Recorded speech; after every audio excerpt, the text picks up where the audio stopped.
Alors Marc 10, versets 17 à 30. Marc 10, versets 17 à 30.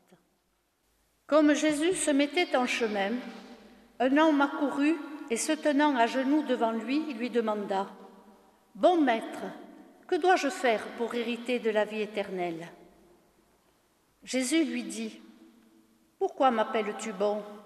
Personne n'est bon si ce n'est Dieu seul, Dieu seul.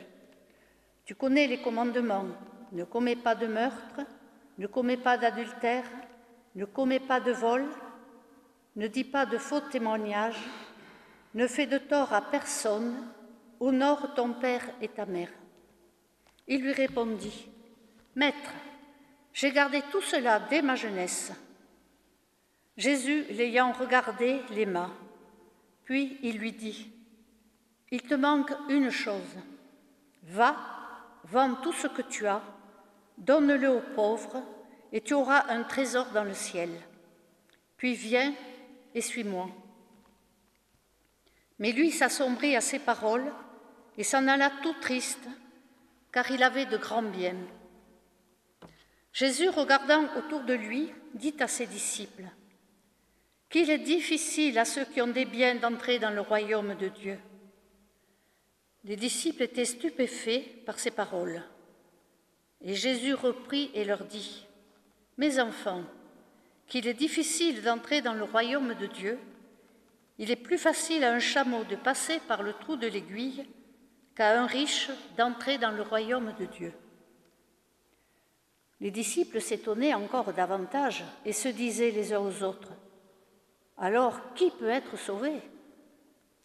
Jésus les regarda et dit « Cela est impossible aux hommes, mais non à Dieu, car tout est possible à Dieu. » Pierre se mit à lui dire « Voici que nous avons tout quitté et que nous t'avons suivi. » Jésus répondit « En vérité, je vous le dis, il n'est personne qui ait quitté à cause de moi et de l'Évangile, maison, frères, sœurs, mère, père, enfants ou terre, et qui ne reçoive au centuple, présentement dans ce temps-ci, des maisons, des frères, des sœurs, des mères, des enfants et des terres, avec des persécutions, et dans le siècle à venir, la vie éternelle. » Jusque-là, la parole de Dieu. Ce récit de Marc se déroule alors que Jésus se dirige vers Jérusalem, où l'attend sa condamnation. Il s'achemine vers les souffrances, la mort et la résurrection qui l'attendent à Jérusalem. Jésus sait, et nous savons, que ce sont ses derniers enseignements. Ce jeune homme, lui, semble enthousiaste et sûr de lui. Il ne s'attend certainement pas à ce que va lui répondre son bon maître, le bon maître qu'il veut suivre. Son attitude le montre. Le texte dit « Un homme vint en courant, se jeta à genoux. » Quelle précipitation qui contraste déjà avec la sagesse du maître. Deux attitudes opposées, Jésus avec le Père, le jeune homme avec un rabbi, un homme religieux qui a de la notoriété, du charisme, dirions-nous aujourd'hui. En posant la question « Pourquoi m'appelles-tu bon ?» Jésus teste ce jeune homme. Il sait bien que Dieu n'est pas sa priorité. Il est comme les pharisiens, respectueux de la loi et s'estimant juste. Aussi Jésus rend gloire à son Père en rajoutant « Personne n'est bon à part Dieu seul. Selon le commandement, le Seigneur notre Dieu est un, et tu aimeras le Seigneur ton Dieu de tout ton cœur, de toute ton âme, de toute ta pensée et de toute ta force. » Que recherchait cet homme? Dans quelle disposition était son cœur? Son enthousiasme a fondu, la réponse de Jésus l'a effondré. Son cœur était loin de Dieu. Il n'a pas reconnu le Messie en celui qu'il appelait bon maître. Il n'a pas vu son regard aimant. La rencontre est brisée. On est loin de celle que Jésus a faite avec la Samaritaine au bord du puits. Le jeune homme s'en va triste, il s'éloigne de Dieu. Garde ton cœur plus que toute autre chose, car de lui viennent les sources de la vie, trouve-t-on dans le Proverbe 4, au verset 23. C'est notre cœur qui change quand on rencontre Jésus. Tout chrétien est différent après sa conversion. Le cœur de cet homme n'était pas prêt à se séparer de ses richesses. Sa tristesse nous rend amers, car on sait ce qu'il perd, le don gratuit de la vie éternelle. Combien de fois, durant son ministère, Jésus a-t-il dit « Va, ta foi t'a sauvé » après avoir fait de nombreux miracles de guérison? Ces personnes, tout comme ce jeune homme, étaient en recherche, mais elles ont reconnu l'amour du Sauveur et ont ouvert leur cœur. Suivre le Christ est un choix personnel. La vraie foi, ce n'est pas un ensemble de règles à respecter, de rites à suivre, d'appartenance. C'est une foi en Dieu. C'est une œuvre de Dieu, une prise de conscience que Dieu nous accorde. Cette foi est créée dans nos cœurs par le Saint-Esprit. Nous ressentons tous un manque quand nous sommes loin de Dieu, car nous sommes tous ses enfants et il aime chacun d'entre nous. Mais Dieu nous laisse libres de combler ce manque ou pas. Cette acceptation est une démarche personnelle. Dans l'épisode précédent, Jésus dit à ses disciples « Laissez les enfants venir à moi, ne les empêchez pas, car le royaume des cieux appartient à ceux qui sont comme eux. » Recevoir le royaume des cieux comme un petit enfant, c'est l'accepter d'une manière simple, humble, confiante et totale. Une manière humble. Ce qui manque à ce jeune homme, c'est bien cette humilité que Jésus a enseignée tout au long de son ministère et qu'il va vivre dans quelques jours ou semaines durant sa passion. Nous avons la liberté d'accepter ou pas cet amour parfait que nous offre Jésus. Il regarda avec amour, dit Luc, mais ce jeune homme, préoccupé à l'idée de se détacher de ses biens, n'a pas vu cet amour divin. Dommage, ses richesses l'ont aveuglé. Qu'il est difficile à ceux qui ont des richesses d'entrer dans le royaume de Dieu. Celui qui a des richesses, est-il banni de Dieu? N'avait-il pas promis à Abraham la prospérité? Les richesses n'étaient-elles pas des bénédictions pour le peuple israélite? Même pour les Juifs contemporains de Jésus, la richesse était considérée comme un signe de la faveur divine, une bénédiction de Dieu en récompense de leur observance fidèle de la loi. Ce pauvre homme fait partie de cela. Il a de la bonne volonté, mais il reste attaché à ses biens et refuse de tout abandonner. Il a peur. Il ne peut imaginer une vie sans ses richesses. Il ne veut pas devenir serviteur, mais il peut devenir esclave. Personne ne peut servir deux maîtres. Ou bien il haïra le premier et aimera le second, ou bien il s'attachera au premier et méprisera le second. Vous ne pouvez pas servir Dieu et Mammon. Dans la Bible, la richesse, l'accumulation des biens amène à l'avarice, à la cupidité, à l'idolâtrie. Elle devient notre priorité, notre but. Elle peut même nous enchaîner et nous rendre esclaves. Nous sommes dans le péché qui nous éloigne de Dieu. C'est ce que veut Satan, et il sait parfaitement nous entraîner dans cette spirale. Les richesses sont un obstacle au salut.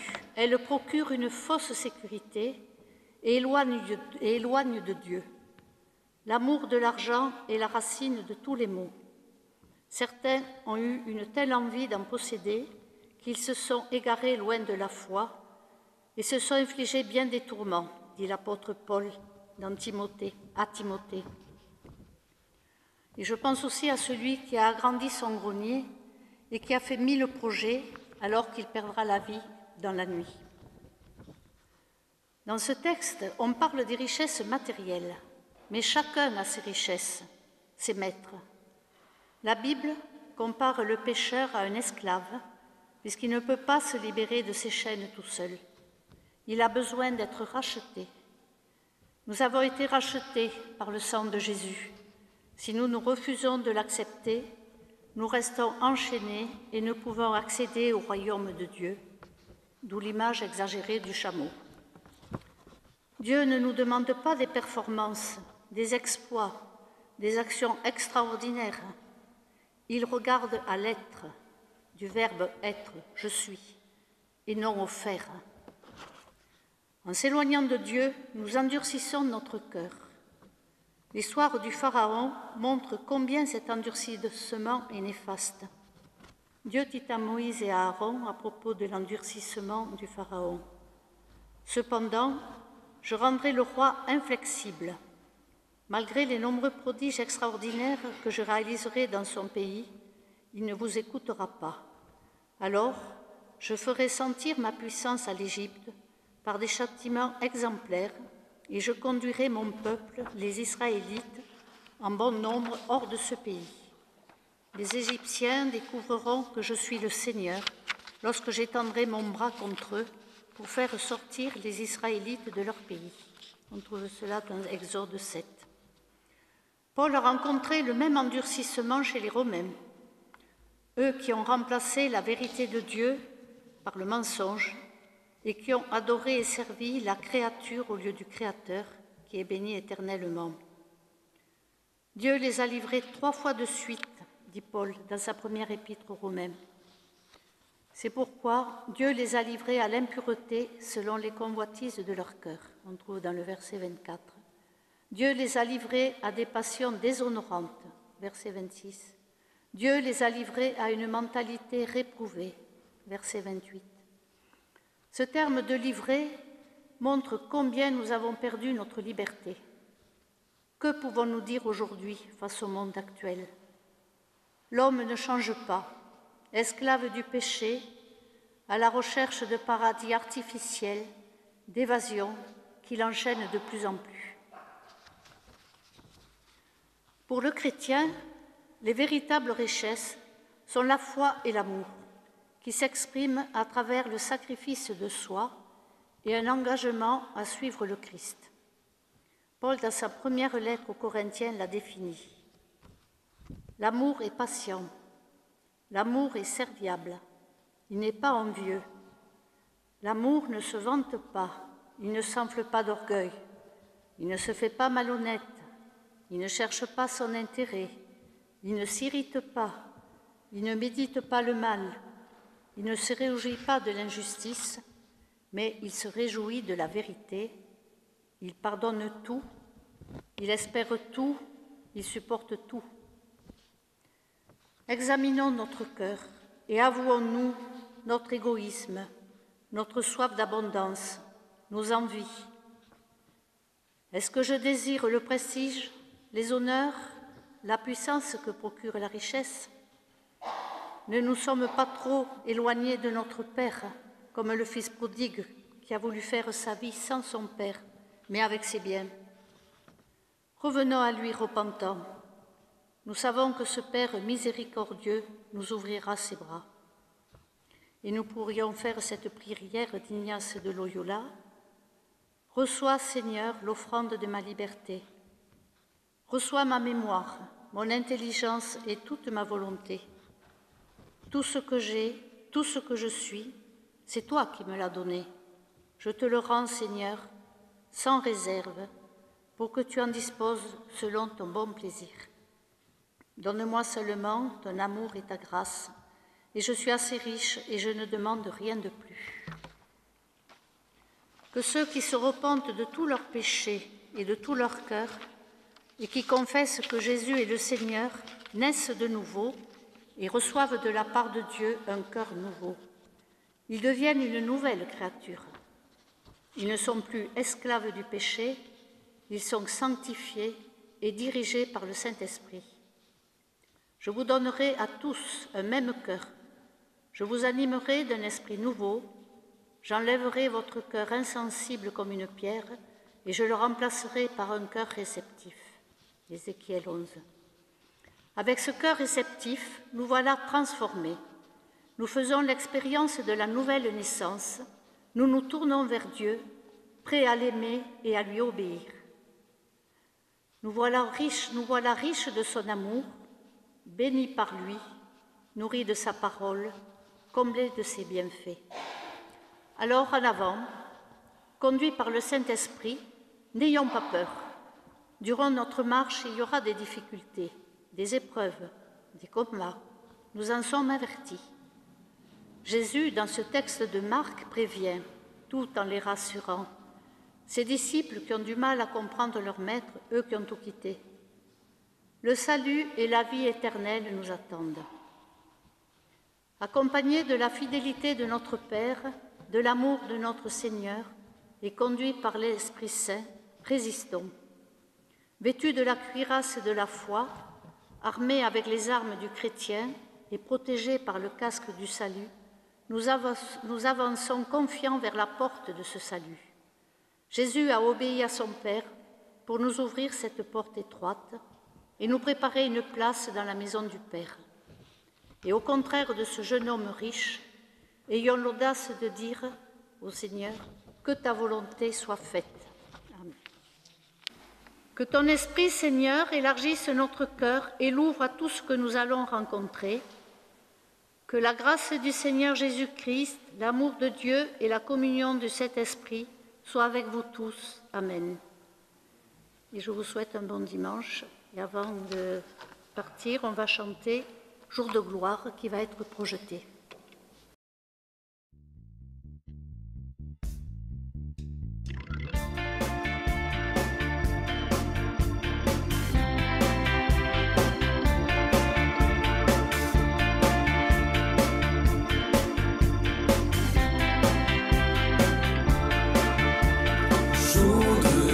Jour de victoire, il est en sa main d'en haut, le retire des grandes eaux, il me saisit et me délivre, l'Éternel est mon appui, devant tous mes ennemis, Dieu se lève avec éclat, et il marche devant moi. Jour de joie.